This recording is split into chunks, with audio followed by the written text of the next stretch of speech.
The Museum of Automata is to be found at the foot of Clifford's Tower in the ancient and historic city of York, the capital of the north of England. Behind a quite modest exterior is a wonderland of magic and ingenuity. An automaton mimics the movement of living things. It's a glorious expression of human inventiveness, created by man for the sheer enjoyment and entertainment of his fellow creatures. The Japanese archer, which dates from the middle of the 19th century, incorporates mechanical ingenuity, precision and beauty, and speaks across centuries, continents and cultures in a language that can be understood by all. The wooden mechanism enables the archer to pick up an arrow, place it in the bow and fire it, not once but 4 times before being rewound.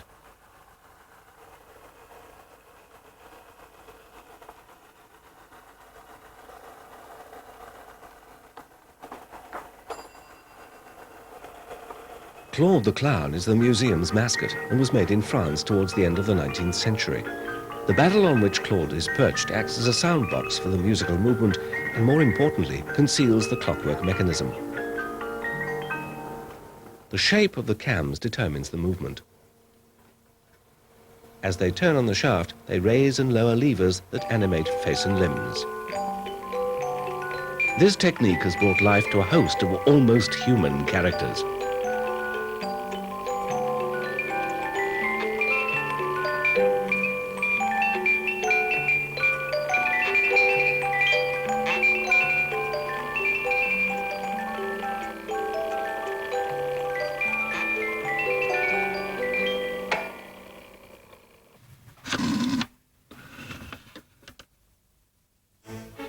From earliest times, man has been fascinated by the possibilities of incorporating movement into the images he fashioned of himself and his fellow creatures.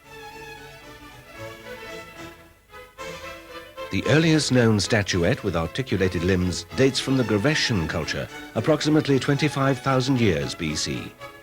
Figurines from ancient Greece and Rome employ simple pivots and drawstrings to bring them to life.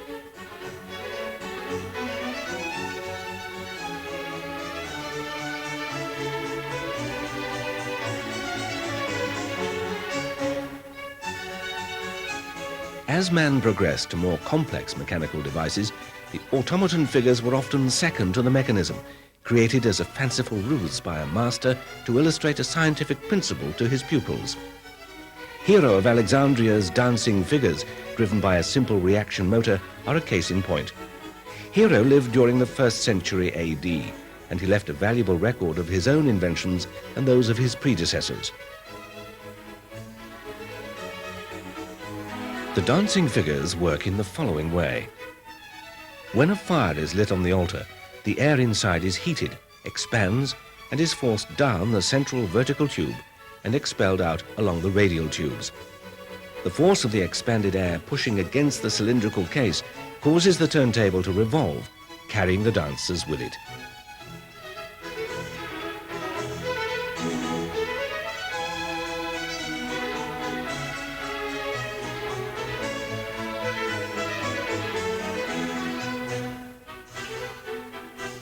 Hero recorded over 70 theorems, using pneumatics, hydraulics, and simple mechanics to create movement. His writings were to inspire engineers and scientists throughout the Middle Ages. By the 18th century, the singing birds of the ancient Greeks had progressed to the exquisite singing bird boxes of such master craftsmen as Bouguer and Rochat. Swiss watchmakers excelled in the manufacture of these tiny birds, refining their mechanisms until it was difficult to distinguish the real from the clockwork. Here the secret of life is revealed. Springs and cams move beak and wings, while bellows and a slide whistle the song. Sometimes such singing birds were concealed in more elaborate settings, such as this lady's nécessaire, also made in Switzerland. Spring-driven clockwork first appeared in the 15th century and provided an efficient portable source of motion which was to be exploited to the full over the next 4 centuries. This gold and jewelled lute was made at the beginning of the 19th century. The strings are held in diamond pegs. The back is finely enameled. Hidden inside is a dancer, moving to the accompaniment of two musicians playing a drum and a hurdy-gurdy.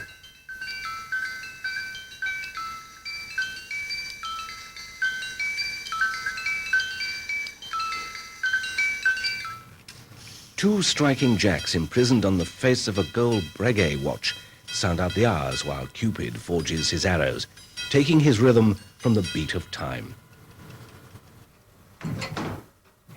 A more worldly blacksmith is at work above this Rogers clock.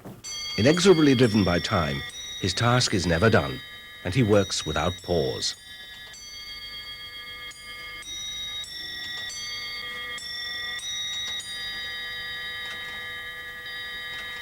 A striking jack sounds the hour. Before the widespread use of the wristwatch, public clocks helped to regulate the communal day, and striking jacks and automaton scenes were a popular addition.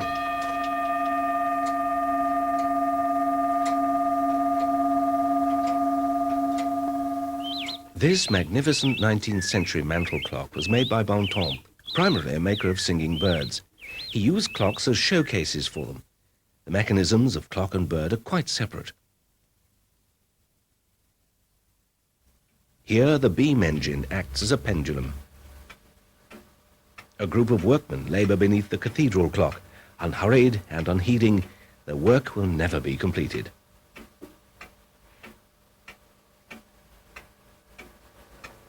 This magician performs his tricks on request, regardless of the hour.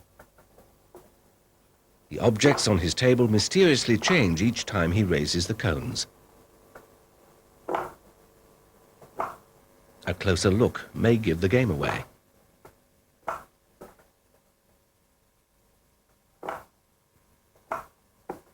His Black Forest cousin, however, performs on the hour. His trick is the same and his technique similar, but he lacks the glamour of his Middle Eastern friend. If you think his mechanism is also lacking in style, let me introduce you to his industrious companion.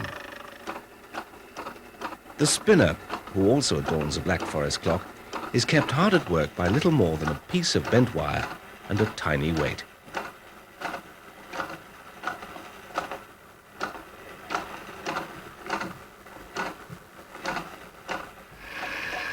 The potato eater is a favorite Black Forest folk character. We will leave you to guess why his plate is always full, despite his voracious appetite.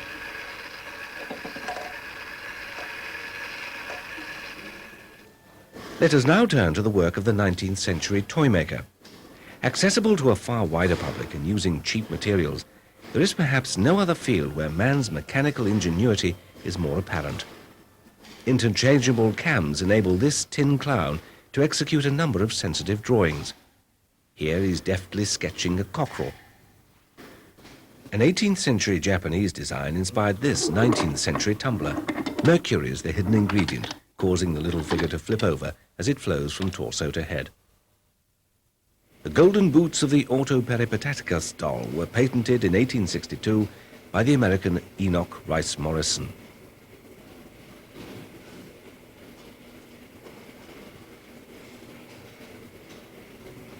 She treads a sure and steady path, unlike the path of the little French tin plate drunkard from the Ferrand Martin workshop.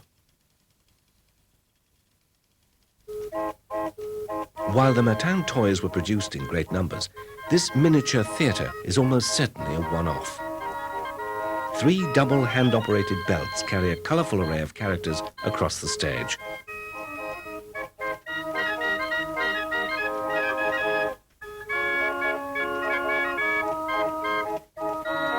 Each hand-coloured figure is mounted on a wheeled platform, and limbs are animated by fine wires linked to the wheels. During the Napoleonic Wars, French prisoners of war scattered in prisons around England transformed cookhouse bones into mechanical toys to trade for the luxury of soap or even a new pair of trousers. This little drummer is a fine example. Japanese Kobe toys show a macabre sense of humor and were made during the Meiji period for the Western market. Westerners may well have thought they were buying something peculiarly Japanese, but were in reality buying something produced for the foreigner.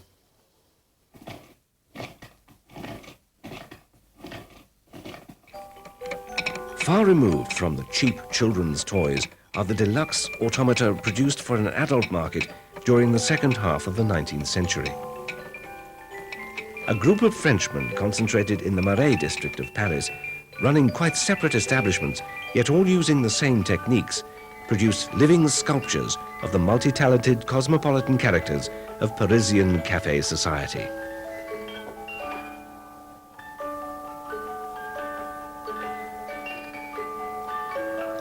Not only was a whole range of facial expressions captured in papier-mâché or staff, but also the subtleties of hand and body movements.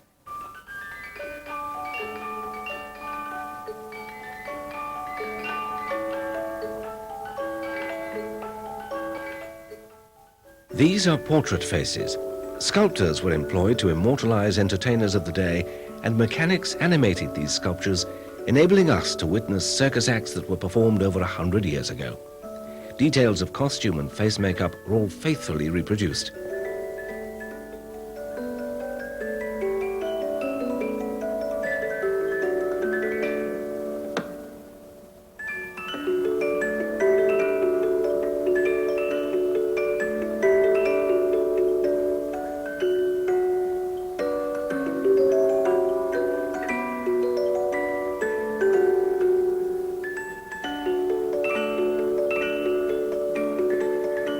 In an age before piped music and moving screen images, it must have been wonderful indeed to have a portable entertainer that could be switched on and off at will.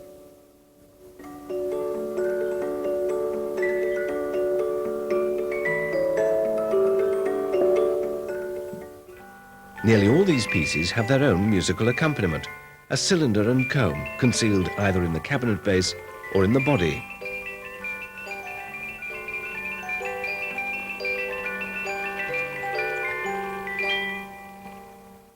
This clown sleeps whenever he gets the chance.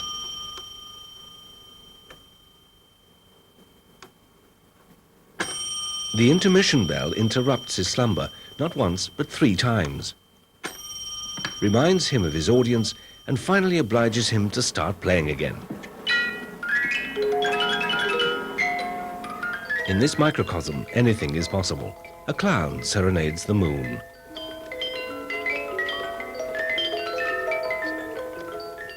The moon comes down to earth. This piece, entitled Fin de siècle, shared its name with a group of poets, also known as the Decadents. It certainly has a decadent air.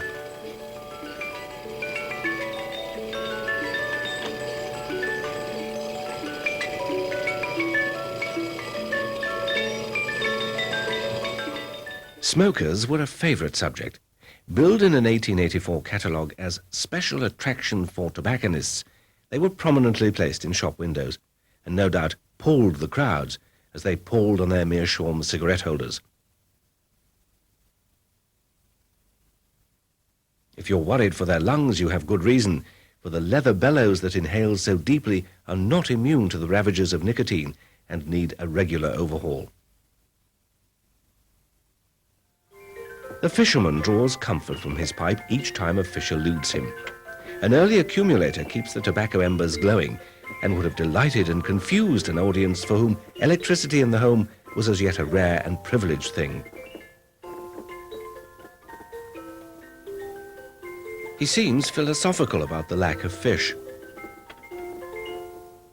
persevering to pull out an old shoe, a bottle, and finally, an old tin can.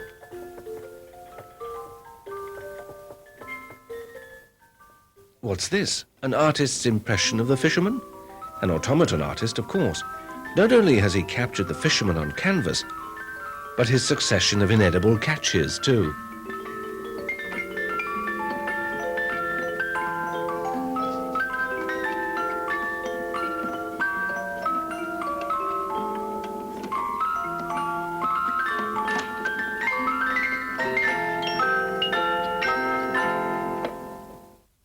Bob and His Learned Pig is one of the pride and joys of the museum collection.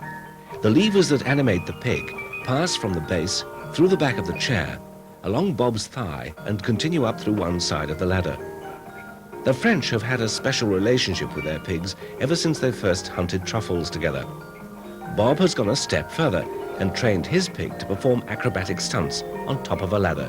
His expression says it all.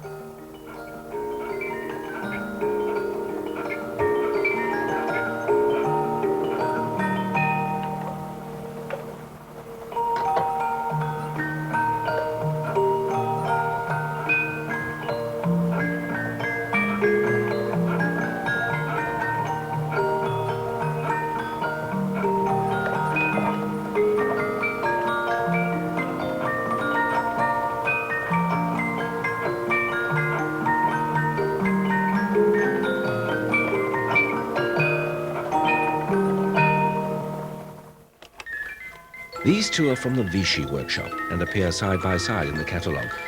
They would have cost about 6 guineas each at a time when the average weekly wage was 24 shillings.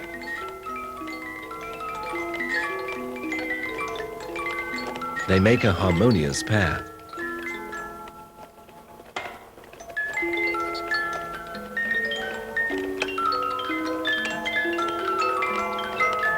The banjo player will surely win over his ladylove, as will Pierrot his Columbine. The Pierrot writer is perhaps the most romantic piece. He turns up his lamp and writes to his beloved Columbine. Ma chère Colombine, My darling Columbine, le temps passe si vite time passes so que quickly même les années me paraissent that even the courtes. years seem short to me. Je t'aime encore I love you more davantage. than ever. Ton Pierrot pour toujours. Your Pierrot forever. Dream on, Pierrot. We all have a tale of unrequited love to tell.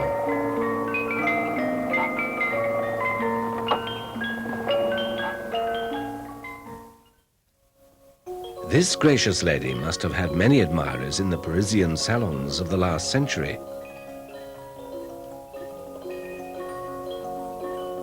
Her hands move in time with the music, and her breast rises and falls, simulating breathing.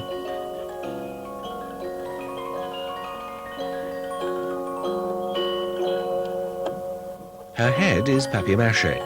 Often, however, if a beautiful young lady was to be portrayed, porcelain heads were bought in from the doll manufacturers.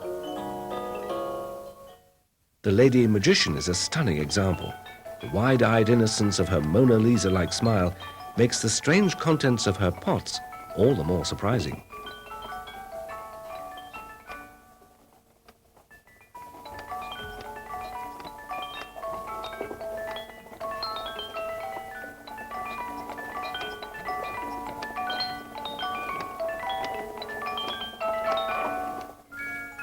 These young ladies all have porcelain heads by Jumeau.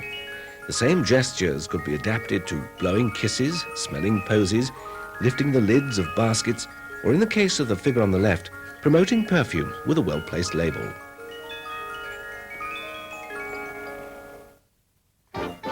At the turn of the 20th century, with the advent of electricity, automata were widely sought after for advertising purposes. Ideally suited to shop window displays, electrically driven pieces were eye-catching, modern, and would repeat their routines until the plug was pulled. This was one of the last pieces to be made by the Falaibois firm, shortly before being taken over by the House of Descamps in 1925. It advertises the services of 8 qualified chiropodists, claiming that their operations are painless and offering a solution for sweaty and inflamed feet for a mere 3 francs 50.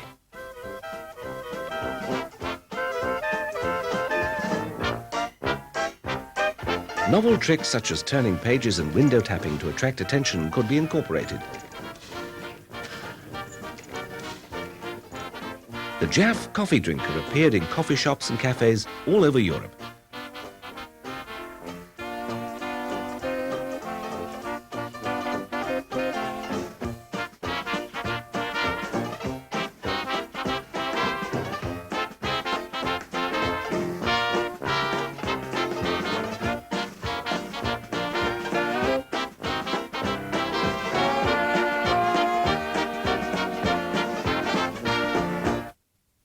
As the demand for electrically driven advertising pieces went up, so the demand for clockwork parlor pieces declined. During the second half of the 20th century, a new breed of automata maker appeared. Unlike the 19th century makers, who employed teams of specialist craftsmen to create the finished product, today's automatists work in isolation, responsible for every aspect of production. There are no rules. Orthodox materials are mixed with found materials and scrap. Eccentric experimentation and recycled junk stand alongside technical brilliance and artistic integrity. Katie Rowe worked on the Birth of Venus over a period of many months, using a mixture of lime wood, Douglas fir, and lemon wood.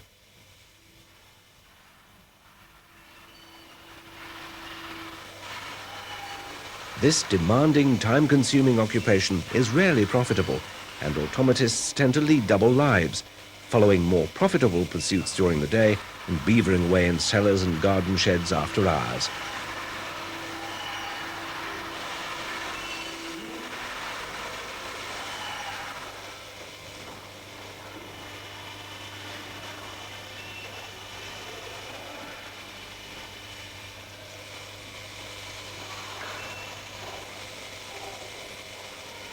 Compare the intricacy and grace of Katie's sea scene with the raw economy and power of Peter Markey's.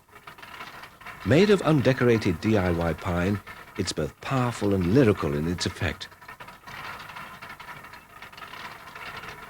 The wonderful undulating motion, which is produced by helically arranged cams, is as pleasing from below as it is from above. Jan Zaloud also leaves the wood undecorated, but works it to a satin smooth finish. Humour may be subtle, as in his boy with a girl on his mind, or honestly bawdy, as in Frank Nelson's Man in the Loo.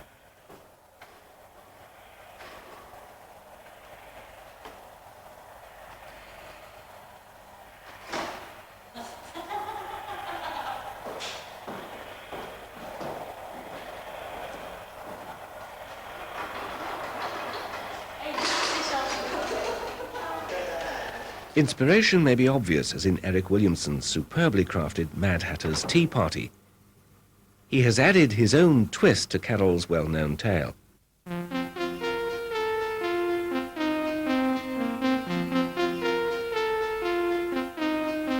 Lime wood is used for large-scale carving and pear, with its tight-knit grain, for smaller items.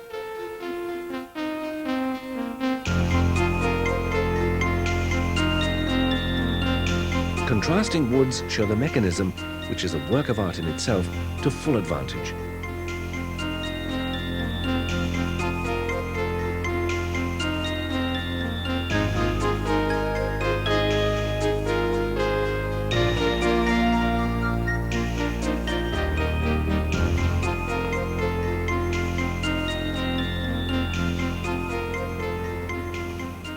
The inspiration for James Chedburn's Mad Professor's musical instrument is more complex. Each key produces both sound and movement, and James lists Gothic architecture, religion, mythology, and plumbing among the many influences on his work.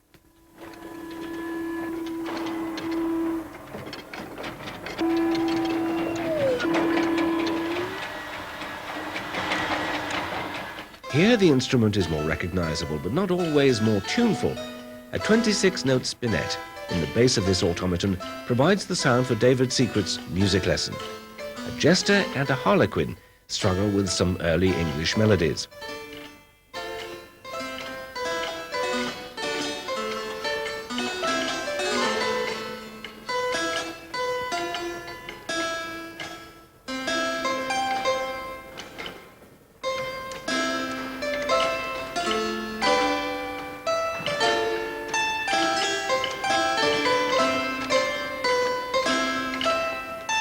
The harlequin concentrates on the music, the jester is more interested in his audience, and even occasionally forgets to play.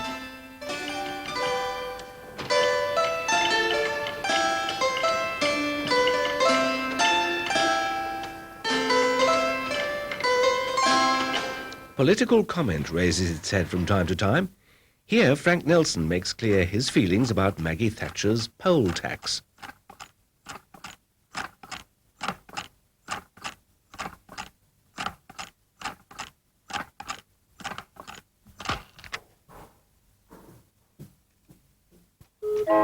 Modern automata are described variously as working models, 3D cartoons,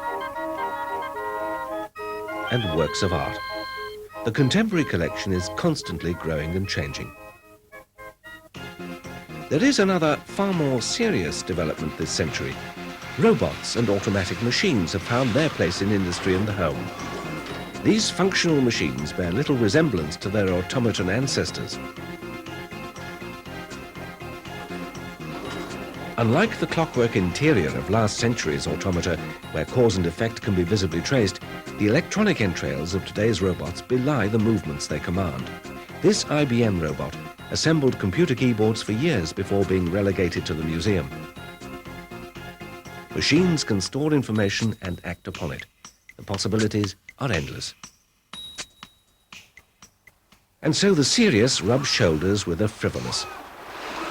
A visit to the museum is incomplete without a stroll along the pier. It is, after all, on the pier that many of our modern automata makers first encountered automata.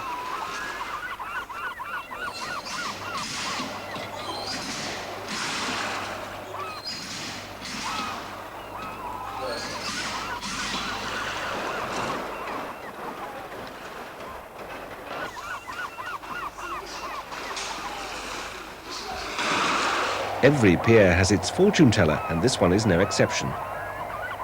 Madame Eva is her name.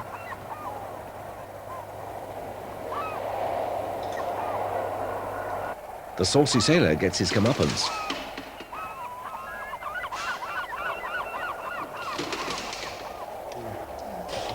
Big Bert Chaos has a dog called Order. It would be a tall order to order Big Bert to order. One of the last characters you will encounter as you leave the museum is the Laughing Man. Commissioned by a pharmaceutical firm to advertise a cure for kidney problems, is he trying to tell us that it's only his laughter that's infectious now? The Museum of Automata is above all a tribute to man's ingenuity and sense of fun. Out of the visions of our ancestors have appeared the robots of today, and along that pathway all manner of men have contributed.